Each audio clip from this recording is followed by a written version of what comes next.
Dongeng Bahasa Indonesia. Keinginan terkabul. Alkisah, di sebuah desa kecil di India, hiduplah Subal, seorang lelaki kurus dan lemah. Putranya, Susil, adalah anak yang nakal dan cukup sering mengganggu ketenangan penduduk desa. Subal menderita rematik. Dia tidak bisa mengejar Susil dengan mudah. Putraku benar-benar terlalu nakal, Vikram. Apa yang bisa aku... rematiku terlalu buruk dan dia seperti monyet lincah. Bukankah itu Susil? Hei, kembalikan ayamku.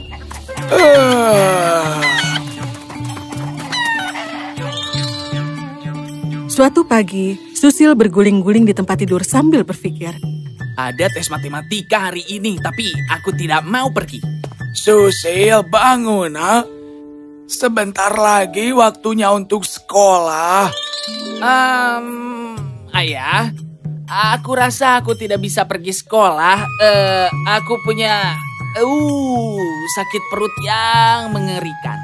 Sakit perut ya? Anak yang malang, sakit sekali ya. Susil mengangguk dengan sedih. Dia merasa senang karena triknya berhasil. Ya, kau tidak bisa sekolah hari ini. Yeay! Kau juga akan melewatkan perayaan kembang api Bose. Sayang sekali.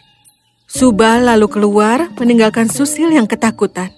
Dia telah berharap untuk pergi ke Bose untuk makan jalebis dan menonton kembang api.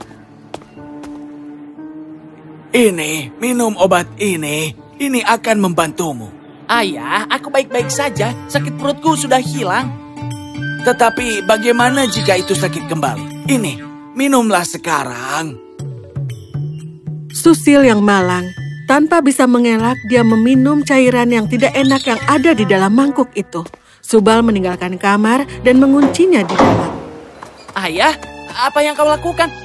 Akan lebih baik jika kau beristirahat sepanjang hari. Susil menggedor pintu tetapi tidak berhasil. Dia menangis terseduh. Seandainya aku lebih tua, aku akan dapat melakukan apapun yang aku inginkan. Di luar, Subal berpikir keras. Susil tidak tahu betapa beruntungnya dia menjadi muda. Aku terlalu dimanjakan oleh orang tuaku dan tidak pernah belajar. Aku berharap aku masih muda. Lalu aku akan belajar sepanjang hari dan dapat nilai terbaik. Hari berlalu dan pada akhirnya Subal dan Susil bisa tidur dengan tenang. Malam itu, peri keinginan mendatangi rumah mereka. Aku sudah mendengarkan keinginanmu, dan karena itulah hal yang sangat kau inginkan, aku akan mengabulkannya. Keesokan harinya, Subal terbangun dengan perasaan yang sangat aneh. Kenapa pakaianku begitu longgar? Apa? Apa ini benar-benar tubuhku? Susil! Dia berlari ke kamar Susil dan merasa khawatir. Tapi alih-alih putranya, yang ada hanya seorang lelaki tua yang duduk di tempat tidur. Oh, pakaian ini ketat. Apa yang terjadi padaku? Susil? Oh, sekarang aku mengerti. Susil merasa kagum melihat Subal sebagai seorang anak kecil dan mendengarkan penjelasannya dengan sangat terkejut. Jadi, kita mendapatkan keinginan kita. Kita bisa melakukan apapun yang kita inginkan. Jangan berteriak terlalu keras. Aku merasa sangat segar kembali. Aku tidak bisa belajar seperti ini. Aku pikir aku akan memancing. Memancing? Tidak. Karena kau masih kecil, maka kau harus pergi ke sekolah. Apa? Pergilah, aku orang dewasa sekarang, lakukan apa yang aku katakan. Subal kaget, tapi dengan lemah lembut dia berpakaian lalu pergi. Sekarang, apa yang harus aku lakukan? Oh, aku tahu. Aku akan memanjat pohon tertinggi di desa ini. Jadi dia pergi ke pusat desa, di mana pohon beringin besar tumbuh. Sambil berjalan kakinya sakit dan juga bergetar.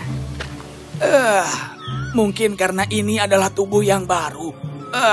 Butuh waktu untuk terbiasa. Tetapi ketika dia sampai, dia merasa lebih lelah. Itu tidak terlalu besar. Aku bisa melakukan ini. Dia mulai naik perlahan, berjuang dengan setiap gerakan. Hanya satu. Akhirnya. Dia duduk di dahan pohon paling bawah, terengah-engah dan merasa sangat lelah, sehingga menarik perhatian orang-orang yang ada di sekitar. Mohan, Sheila. Tetapi teman-temannya tidak mengenalinya dan malah mengejeknya. Orang-orang mulai terkikik melihat seorang lelaki tua duduk di atas pohon. Wow.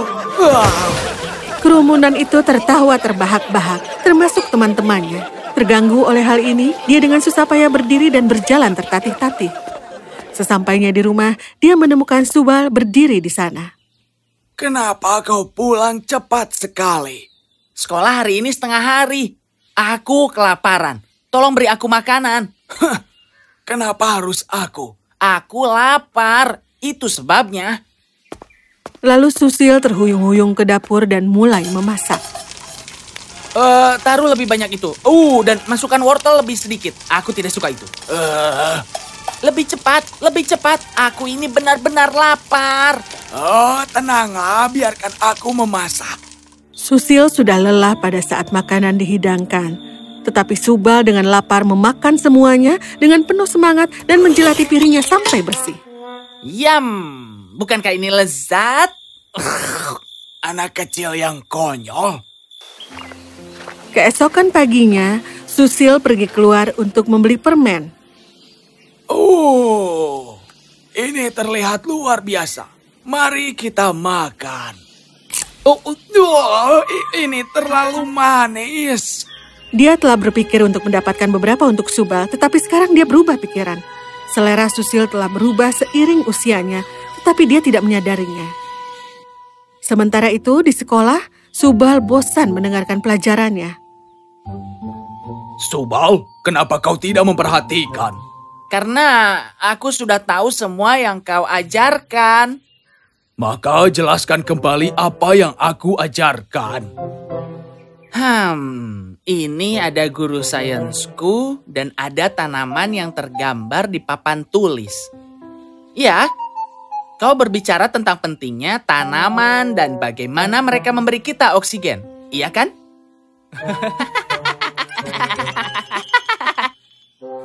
Subal, aku mengajar kelas seni hari ini, bukan sains. Dan kau seharusnya menggambar tanaman ini. Pergi dan berdiri di luar sampai pelajaran selesai. Oh ya ampun. Di sisi lain, Susil berkeliaran dan merasa cukup kesal.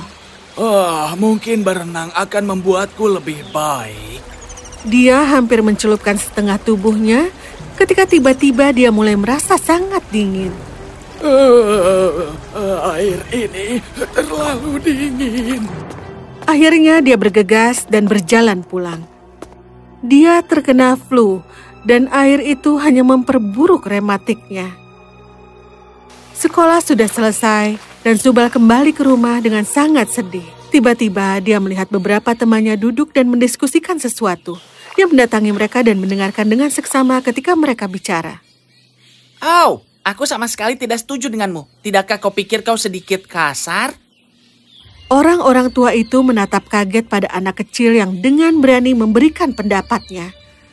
Subal benar-benar lupa bahwa dia masih anak-anak dan teman-temannya tidak mengenalinya. Kau anak siapa? Apa kau punya sopan santun? Pergilah, jangan berkumpul dengan orang tua. Subal bergegas pulang, dia takut dimarahi lagi. Hari sudah gelap ketika dia sampai di rumah. Aku pulang. Maaf, aku tidak cukup sehat untuk memasak. Kau tidak perlu memasak untukku. Istirahat saja. Tidak ada gunanya. Tidak ada di sini. Kurasa aku akan kelaparan malam ini. Malam itu, mereka memikirkan beberapa hari terakhir yang sangat menyedihkan. Ini mengerikan. Aku tidak bisa berenang, mendaki, aku bahkan tidak bisa berjalan tanpa tersandung. Tubuhku sakit dan aku sudah lama tidak memakan permen. Aku benci ini. Aku lebih suka berbicara dengan temanku tentang masalah serius daripada berbicara dengan teman Susil tentang mencocokkan stiker. Sekolah membosankan ketika aku sudah mempelajari segalanya. Aku terlalu pendek untuk memasak untuk diriku sendiri. Aku harap untuk kembali seperti sedia kala. Sepertinya kau telah menyadari apa yang benar-benar kau inginkan. Karenanya, aku akan mengembalikanmu ke bentuk yang semula. Keesokan paginya, Subal bangun dan dia merasakan sakit yang tidak asing di seluruh tubuhnya. Apa ini? Ayah? Susil berlari ke kamar ayahnya. Ayah, ada apa? Wow! Susil, aku kembali ke keadaan semula. Dan kau juga kembali seperti dirimu. Apa? Yipi! Ayah, aku akan pergi sekolah. Aku harus bertemu semua temanku lagi. Maka Susil bergegas keluar dari rumahnya. Subal di sisi lain langsung ke dapur untuk membuat sarapan hangat yang menyenangkan. Anehnya semua itu, tetapi sekarang aku tahu rasanya menjadi muda lagi. Aku mungkin harus lebih lunak kepada Susil. Di sekolah, Susil senang dikelilingi oleh teman-temannya. Betapa bodohnya aku. Aku suka menjadi anak-anak, tapi aku tidak akan menyusahkan ayah lagi. Sungguh sulit untuk menjadi setua dirinya. Aku sudah mengerti sekarang. Dan begitulah ceritanya berakhir. Ungkapan sebelum menghakimi seseorang, berjalanlah sejauh 1 mil dengan sepatu mereka sangat berarti. Karena kau tidak pernah tahu apa yang dialami orang lain. Bersyukurlah dengan apapun yang sudah kau miliki, dan seperti halnya Subal dan Susil, akhirnya mereka belajar.